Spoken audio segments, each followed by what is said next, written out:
Alright everyone, today we're going to go ahead and add these wheel arch carbon fibers. These are really well done.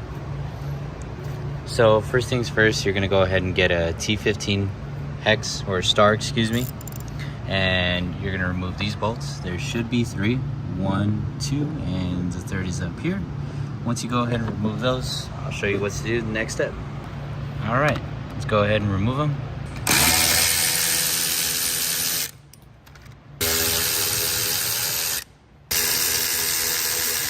Alright, next is you're going to want to test fit it, see which one is the correct one. It's going to be the one with the larger flare out, so it does get narrow, easier to tell. Just put it right in and pretty much good to go. Alright, now what you want to do when installing these bolts is just to make sure the fitment is correct and that you align your holes, is screw it in once. Just get one screw, another screw, that way you know all your bolts are aligned. Twist it in and then go ahead and start screwing up wherever you think it sits best for your car.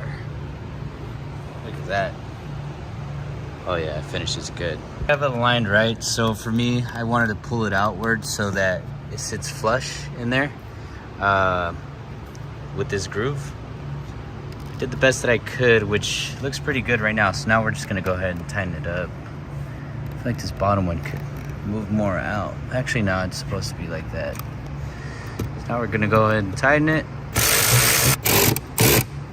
Don't want to do it extremely tight where it cracks your carbon. However, you do want to get it good enough. See how it looks.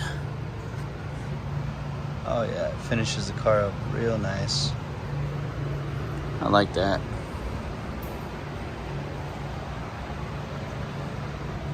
Look at that.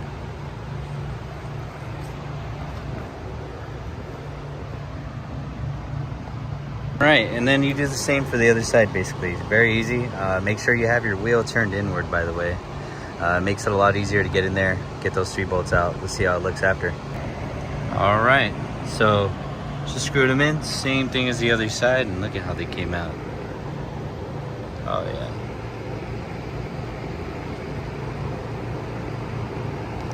Minimal gap, arches down, but the back fits smoothly. Tires don't even hit.